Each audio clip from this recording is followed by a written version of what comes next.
모두의 한국사 김범석입니다. 자, 오늘 시간에는 고려 제4대 왕 광종에 대해서 한번 살펴보는 정리하는 그런 시간을 갖도록 하겠습니다. 자, 광종. 과연 광종은 빛나는 왕인가? 아니면 미치는 왕인가에 대해서 한번 긍정과 부정의 어떤 그 차이점 한번 살펴보는 그런 시간을 갖도록 하죠. 자, 광종 이전의 나라의 형세는 어땠을까요? 자, 태조 왕건이죠. 왕건이 후삼국을 통일을 했습니다. 자, 후삼국을 통일을 하면서 태조 왕건이 행한 정책을 한번 잠깐 살펴보도록 해보죠. 자, 왕건이 나라를 세운 뒤에 정권을 자기 혼자만 가지고 있는 것이 아니라 왕건이 왕이 될 때까지 도와줬던 세력이 있었죠. 그것이 바로 공신과 호족 세력이었죠. 즉 공신과 호족 세력이 너무 강해진 상태가 돼서 태조 왕건은 그 정책을 갖다가 함에 있어서 호족들의 딸과 혼인을 많이 하게 되죠. 그래서 무려 29명의 25명의 그 철을 호족의 딸들과 결혼하면서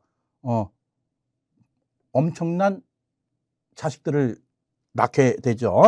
자, 그러다 보니까는 이 지방 호족들, 즉 태조 왕건에게 그 시집을 보낸 그런 그 부모적이죠, 호족들이 어떤 아주 그 외척의 힘을 빌어서 군사력도 보유하고 아주 상당히 이제 세력이 강해졌던 그런 시기가 바로 광종이 나라 이제 4대 왕으로 등극하기 전에 어떤 고려 시대의 상황이었어요. 그러니까 또 태조 왕건이 하도 자식을 많이 낳다 보니까는 그 자식들 중에 누군가는 왕이 돼야 되지 않습니까요? 그래서 서로 왕이 되려고, 왕이 된다기보다도 호족들이 자기 자식, 그 딸에서 낳은 자식들을 갖다가 왕으로 올리기 위해서 많은 경쟁을 하게 되죠. 그러다 보니까는 이 공신이 왕보다 힘이 더 강한 그런 위험한 구조가 바로 광종이 임금이 등극하기 전까지 그 상황이죠. 그 앞에 뭐 정종, 회종 또 바로 그러한 희생양의 하나였다라고 보시면 될 것 같아요. 그래서 광종이 이제 느낀 위기가 있어요. 자, 나는 사실 왕이 되고 싶고 안 되고 싶을 떠나서 이건 뭡니까? 내가 안 죽으면 내가 죽는다는 그런 강한 위기의식을 느끼게 된 거죠. 실제로 이 형제 간에 왕위 다툼이 이미 있었고 또 왕이 이렇게 바뀔 때마다 그냥 피바람이 불었죠. 그래서 이 광종이 선택하는 것에서는 선택의 여지가 없는 거예요. 먼저 선제적으로 제거하자. 선적제인이라는 우리 고사성 아시죠? 항우 초간지에 나오는 말. 먼저 치자. 그 선제 제거의 대상이 바로 누구냐? 바로 왕족들. 내 형제, 친척. 그리고 바로 태조 왕건이 고려를 갖다가 통일하는 데 있어서 도와줬던 공신 세력들. 그리고 권력 있는 호족 세력들. 이런 사람들을 갖다가 내가 먼저 쳐내지 않으면 결국 내가 죽음을 당하게 된다라는 절대적인 그런 이 위기의식이던 거죠. 그래서 광종은 과감한 결정을 하게 되는 거죠. 이 잠재적인 경쟁자를 먼저 제거하는 그 대상이 바로 왕족, 공신, 권력 있는 귀족이었다. 이렇게 이해를 하시면 될 것 같아요. 자, 그렇다면은 광종은 왜 가족까지 죽였을까요? 가족, 내가 사랑하는 나의 부인, 또 부인과 내 사이에 태어난 우리 자식들을 죽일 수밖에 없는 그런 그 이유를 아래와 같은 이유로 보시면 되겠죠.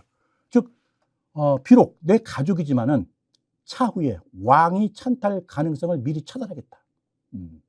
그리고 또 내 부인, 또 내 자식들은 자기의 자의가 아닌 타의에 의해서도 어떤 호족들과 결탁 위험성이 있다.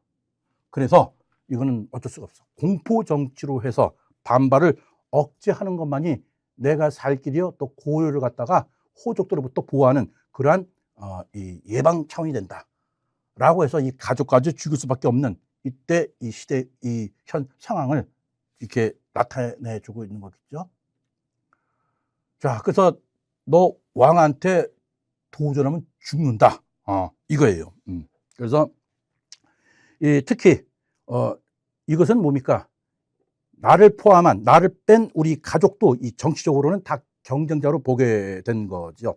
그래서 왕이 찬탈을 근본적으로 가능성을 차단시켜버리겠다. 그리고 왕자들, 우리 태조 왕건께서 너무 많은 자식들을 양산하는 바람에, 그죠? 이 왕자들은 언제든지 이 반란의 명분이 되는 거죠. 쉽게 얘기해서 이 호족들이 난 그냥 조용히 살고 싶어요 라고 해도 안 되는 거예요. 너 왕해, 이런 식으로. 내 권력 잡아야 되겠어, 이런. 그래서 왕한테 도전은 죽는다. 실제로 많이 죽였죠. 그렇게 보시면 될 것 같아요. 그래서 이 광종은 죽이는 것뿐이 아니라 개혁도 동시에 추진하면서 왕권 중심 국가를 만들기로 한 거죠.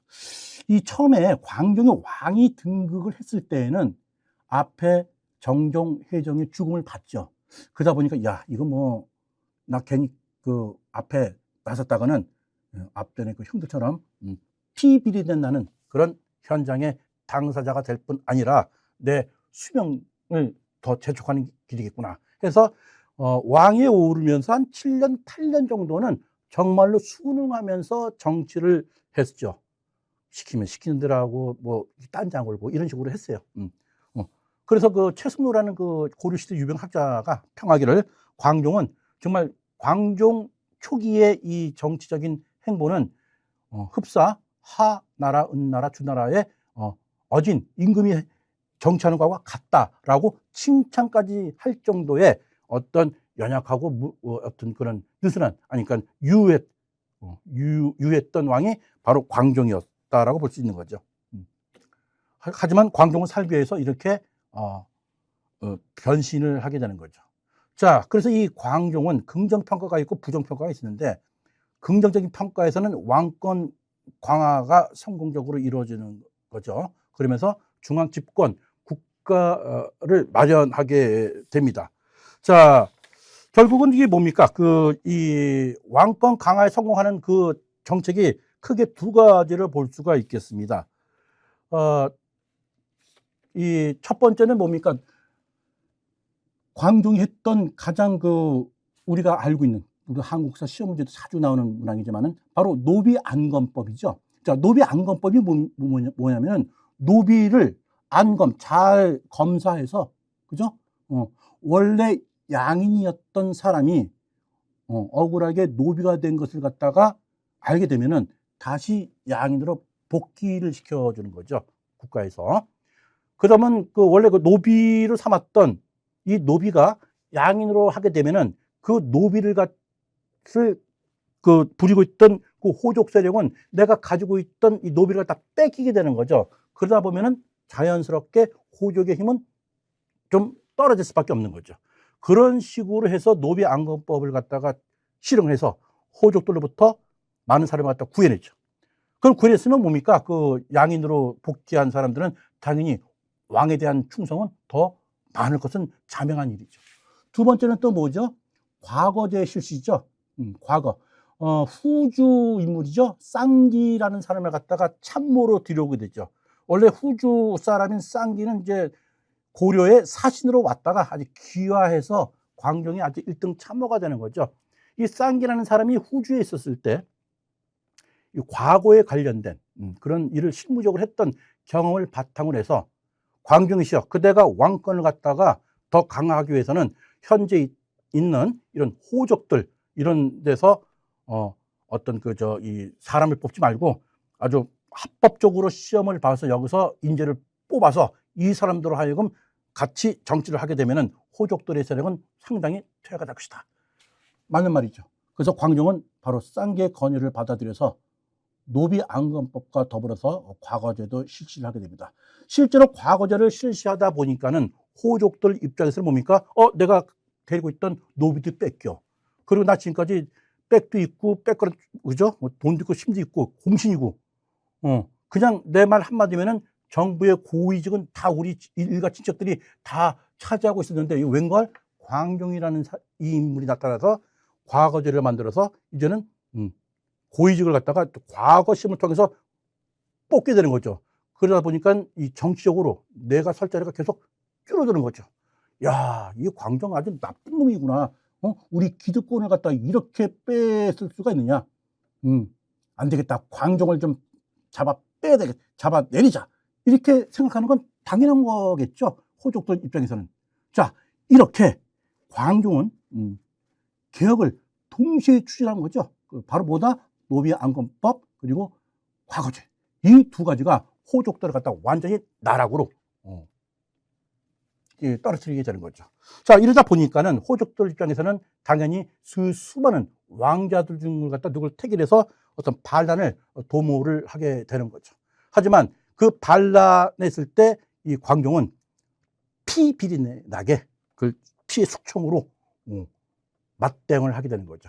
그래서 이 광종에 대한 이 긍정평가는 왕권 강화를 성공했다. 그동안 어떤 공신들과 호족들의 세력에 의해서 왕다운 왕 노릇을 하지 못했던 이 고려의 왕권 시스템을 갖다가 중앙 집권 국가의 기반을 마련하는 초석을 이때 마련했다. 그래서 이 광종은 개혁군주다라고 이렇게 평가를 받는 거죠.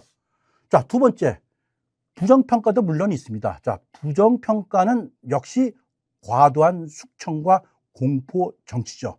광종은 일단 내가 질른 거에 대해서는 충분하게 맞대응을 하게 되는 거죠. 광종이 이렇게 과도한 숙청을 할 때 고려사에 의하면은 거의 이 피비리 나는 공포 정치했을 때 약 한 기천 명 이상이 죽음을 당했다라고. 아니, 내 조카, 즉 정종과 혜종의 자식들도 죽이는 건 물론 뭐 죽이고 싶어서 죽인 건 아니겠죠. 그 호족들이 꼬드겨가지고서 뭔가 왕을 이제 하려고 그러니까 그 사전에 선적 죄인 그래서 없애버린 거죠. 그리고 자기가 난 친자식마저도 죽이는 그런 공포 정치를 행했다.